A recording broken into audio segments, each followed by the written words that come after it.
Cambridge Practice Tests for Ielts 1 by Vanessa Jakeman and Claire McDowell. Published by Cambridge University Press, 1996. This recording is copyright. Cassette 2, Side 1. Practice Test 3. You will hear a number of different recordings, and you will have to answer questions on what you hear. There will be time for you to read the instructions and questions, and you will have a chance to check your work. All the recordings will be played once only. The test is in 4 sections. Write all your answers in the listening question booklet. At the end of the test, you will be given 10 minutes to transfer your answers to an answer sheet. Now turn to section 1 of your question booklet.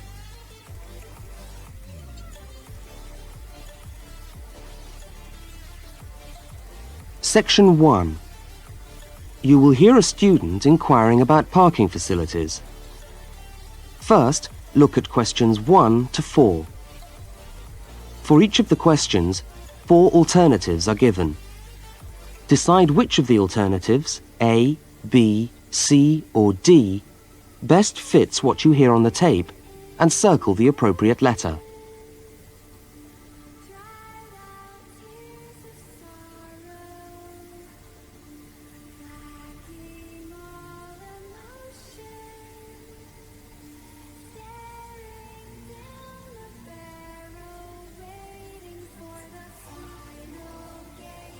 You will see that there is an example which has been done for you. On this occasion only, the conversation relating to the example will be played first.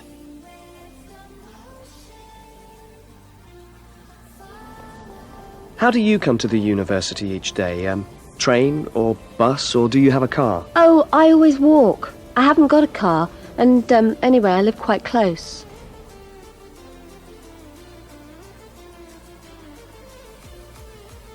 The woman says she always walks, so C has been circled. Now we shall begin. You should answer the questions as you listen, because you will not hear the recording a second time. Now listen carefully to the first conversation and answer questions 1 to 4. How do you come to the university each day? Train or bus, or do you have a car? Oh, I always walk. I haven't got a car, and anyway, I live quite close. Do you know anything about parking rights on the campus? I was wondering whether students are allowed to park their cars on campus or not. Yes. I think it's possible for postgraduate students, but not for undergraduate students. That doesn't seem very fair. No, I suppose not. But there simply isn't enough room on the campus for everyone to park. Do you need a parking permit? Yeah, I believe you do. Where do I get that from? I think you can get a parking sticker from the administration office. Where's that? It's in the building called Block G, right next to Block E. Block G? Yeah. Oh, right. And what happens to you if you don't buy a sticker? Do they clamp your wheels or give you a fine? No, I think they tow your car away. Oh, really? Yeah. And then they fine you as well, because you have to pay to get the car back. I'd better get the sticker then. Yeah.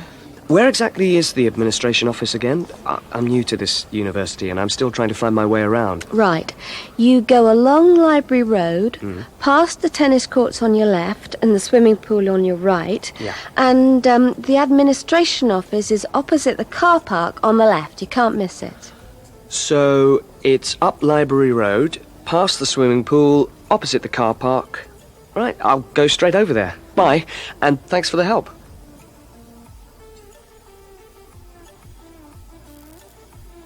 Now you have some time to look at questions 5 to 12.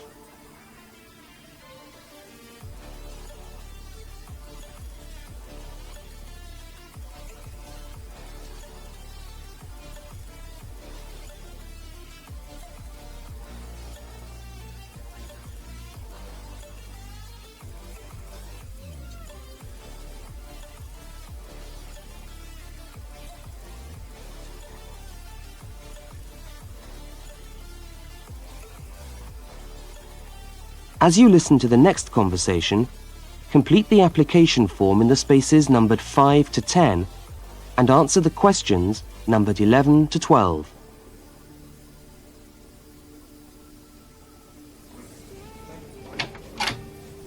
Good morning.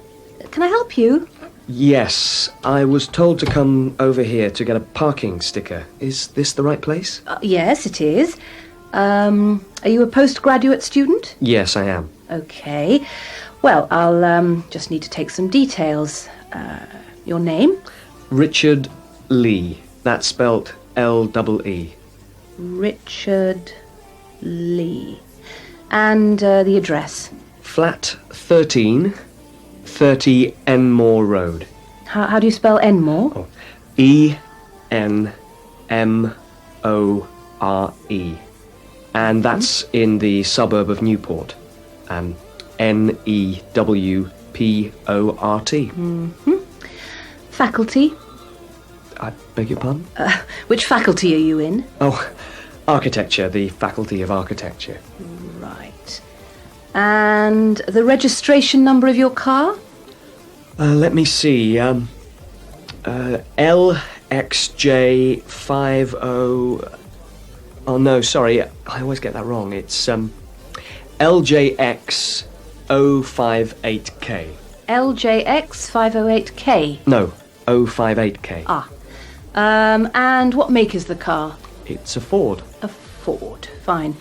Well, I'll just get you to sign here, and when you've paid the cashier, I'll be able to issue you with a sticker. Right. Where do I pay? Just across the corridor in the cashier's office. Oh, but it's 12:30 now, and they close at 12:15 for lunch. But they open again at 2:15 until 4:30. Oh. They're not open till 2:15. No. When you get your sticker, you must attach it to the front windscreen of your car.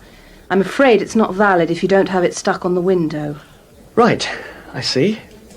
Thanks very much. I'll just wait here then.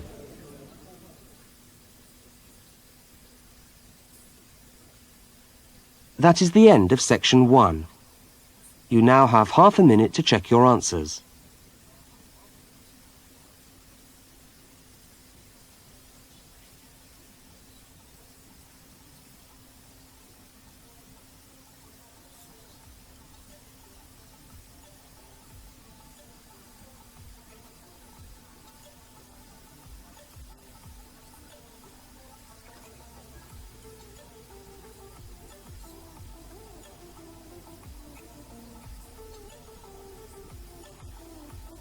Now turn to section 2.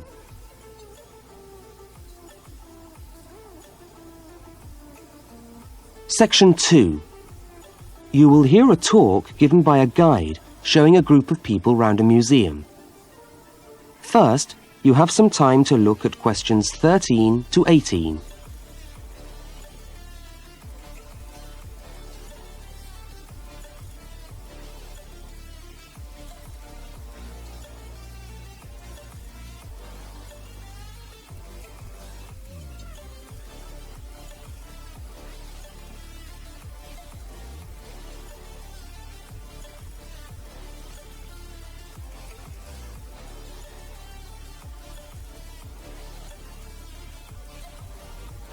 Now listen to the guide and complete the notes by filling in the numbered spaces 13 to 18.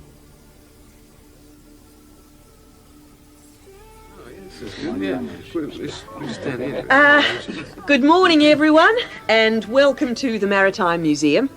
Now, before we commence our tour, I'd just like to tell you a little bit about the history of the museum. As you can see, it's a very modern building, built in the postmodern style, and it was in fact opened by the Prime Minister of Australia in November 1991. It's been designed with a nautical flavour in mind, to remind us of our links with the sea. But the museum isn't only housed in this building. There are a number of historic ships docked outside in the harbour which form part of the museum, and which you are also free to visit. And we'll be coming to them shortly. I'd just like to point out one or two things of general interest while we're here. Handicapped toilets are located on this floor, and the door shows a wheelchair. The cloakroom, where you can hang your coat or leave your bags, is just behind us here. The education centre is on the top floor, and there's a good little library in there which you might like to use. Follow the signs to the education centre. You'll see a lot of little green arrows on the wall. The green arrows will take you there. The information desk, marked with the small letter I on your plan, is located right here in the foyer. So if you get separated from your friends, I suggest you make your way back to the information desk, because we'll be returning to this spot at the end of the tour. All right? Now, if you look out this window, you should be able to see where the museum's ships are docked. If you want to go on a tour of the old ship, the Vampire, she's docked over there, and you should meet outside on the quay. However, a word of warning. I don't recommend it for the grandmas and grandpas, because there are lots of stairs to climb. Right now, let's move on. Oh, I almost forgot to give you the times for that tour. Now, tours of the Vampire run on the hour, every hour, all right? Now look at questions 19 to 23.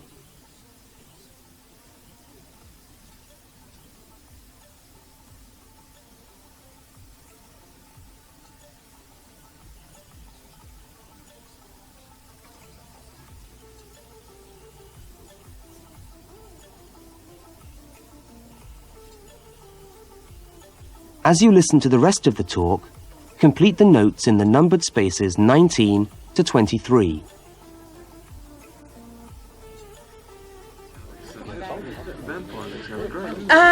Let's take a walk around the museum now. The first room we're coming to is the theatre. This room is used to screen videos of special interest, and we also use it for lectures. There's a continuous video showing today about the voyages of Captain Cook, so come back here later on if you want to learn more about Captain Cook.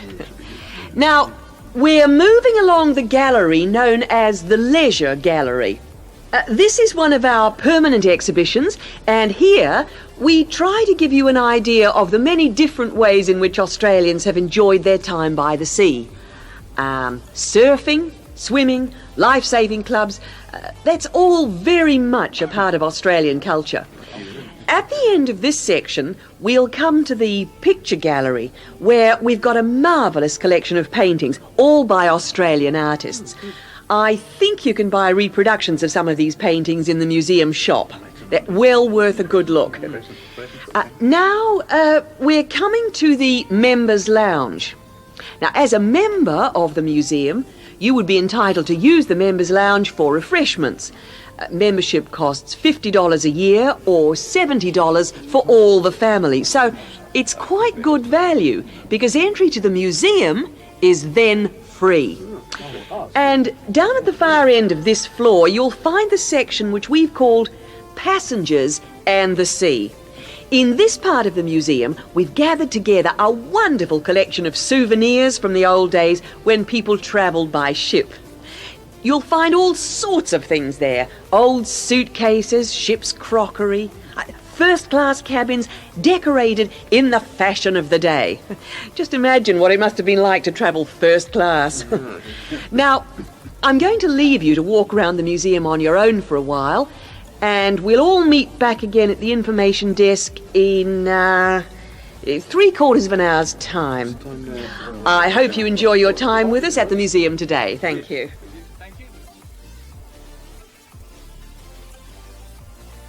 That is the end of section 2. You now have half a minute to check your answers.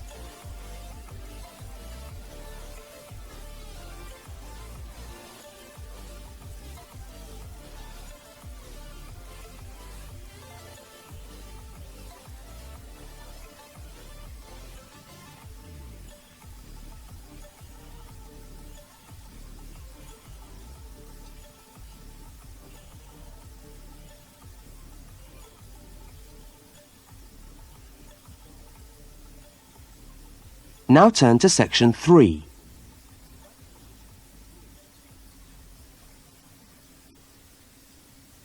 Section 3.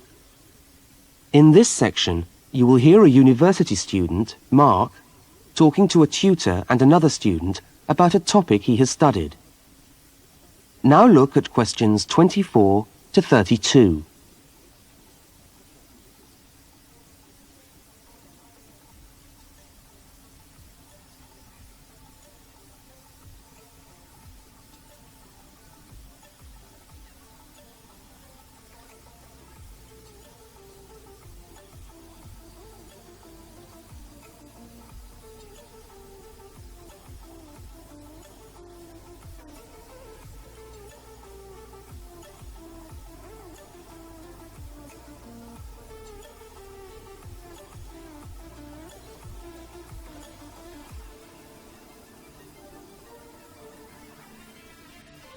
Now listen to the conversation and answer questions 24 to 32.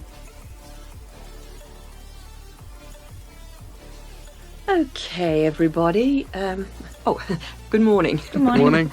Morning. It's Mark's turn to talk to us today, so Mark, I'll ask you to get straight down to business. All right. Now, following on from what we were discussing last week in Susan's tutorial on approaches to marketing, you were going to give us a quick rundown on a new strategy for pricing, which is now being used by many large companies, known as revenue management, before we go on to your actual tutorial paper on sales targets.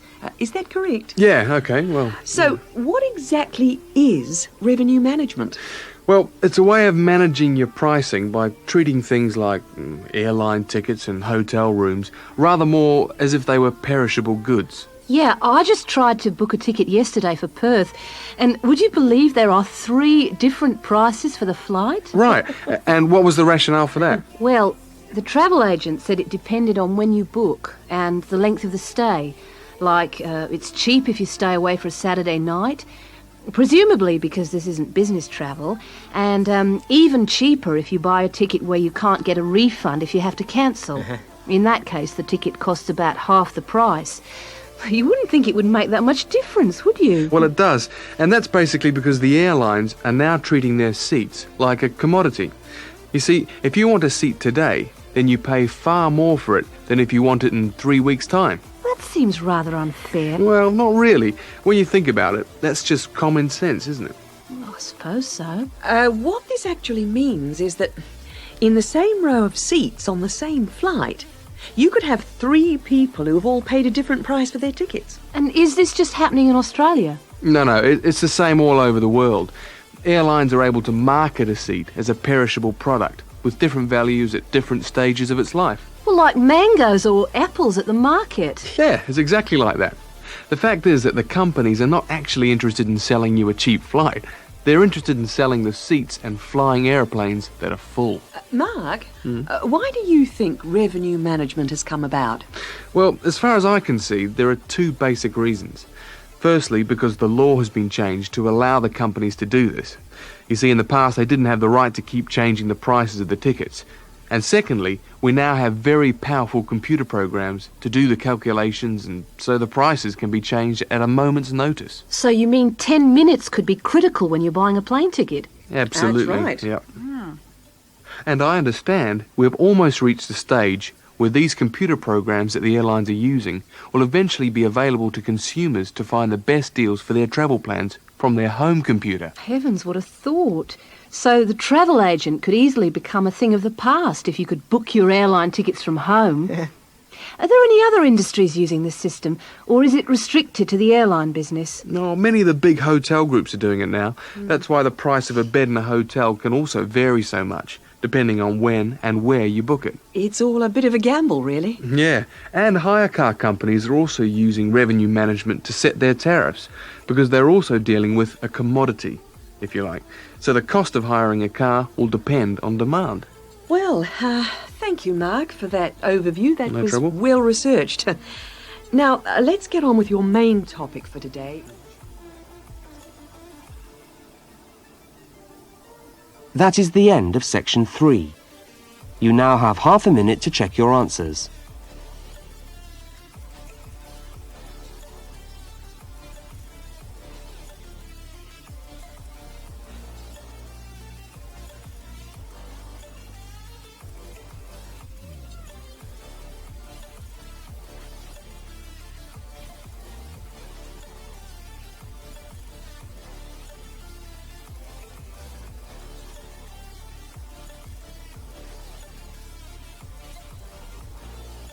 Now turn to section 4.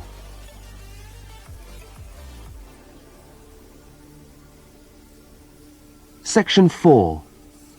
You are going to hear a short talk on space management in supermarkets. First, you have some time to look at questions 33 to 37.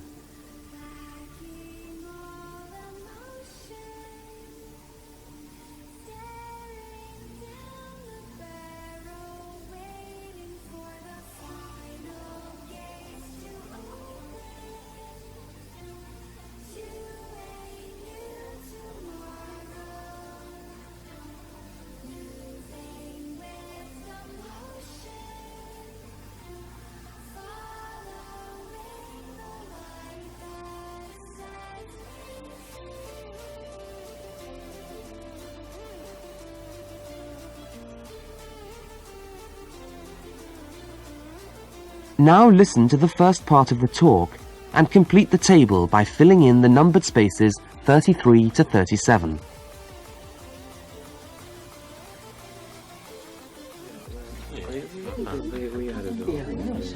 Good morning.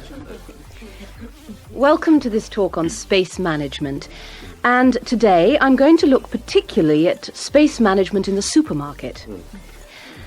Now, since the time supermarkets began, marketing consultants like us have been gathering information about customers' shopping habits.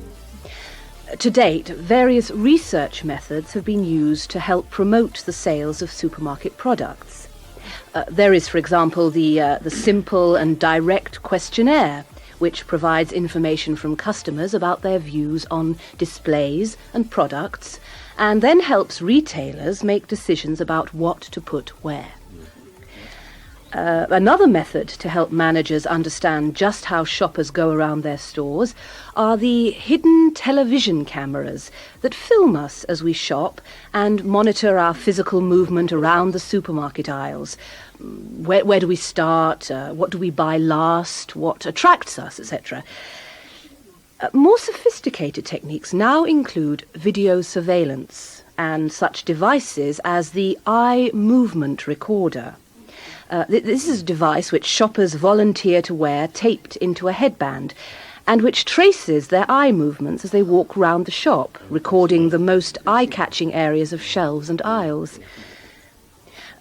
But with today's technology, space management is now a highly sophisticated method of manipulating the way we shop to ensure maximum profit. Supermarkets are able to invest millions of pounds in powerful computers which tell them what sells best and where. Now, an example of this is Spaceman, which is a computer program that helps the retailer to decide which particular product sells best in which part of the store. Now, Spaceman works by receiving information from the electronic checkouts, where customers pay, on how well a product is selling in a particular position. Spaceman then suggests the most profitable combination of an article and its position in the store. Now you have some time to look at questions 38 to 42.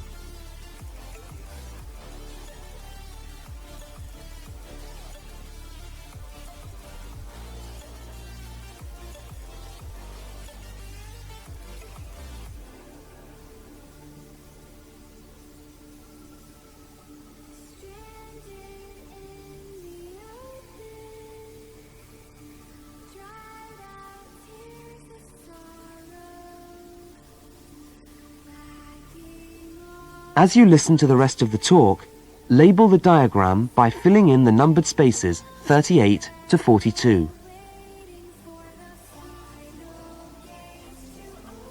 So, let's have a look at what we know about supermarkets and the way people behave when they walk down the aisles and take the articles they think they need from the shelves. Now, here's a diagram of one supermarket aisle and 2 rows of shelves. Here's the entrance at the top left-hand corner.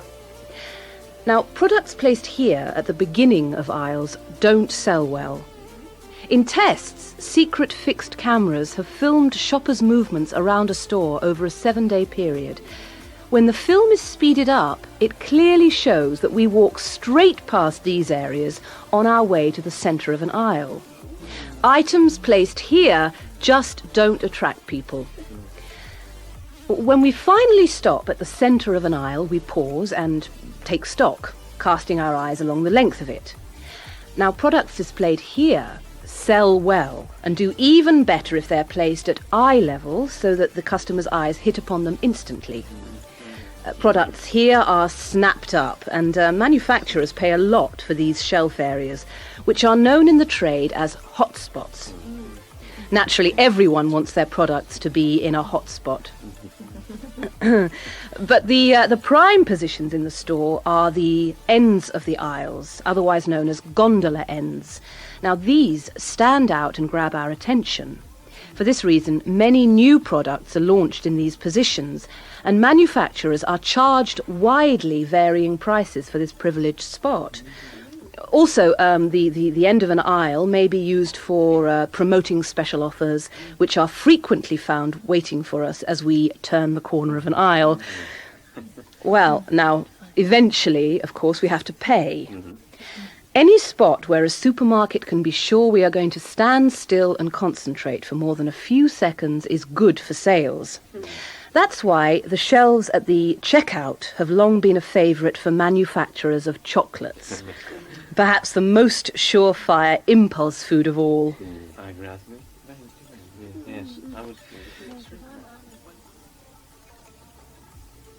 That is the end of section 4. You now have half a minute to check your answers.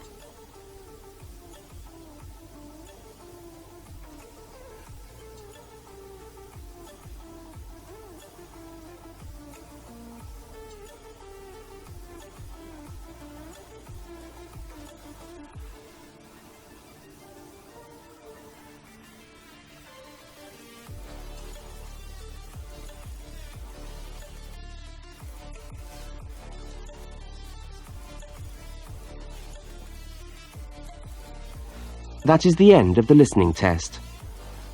You now have 10 minutes to transfer your answers to the listening answer sheet.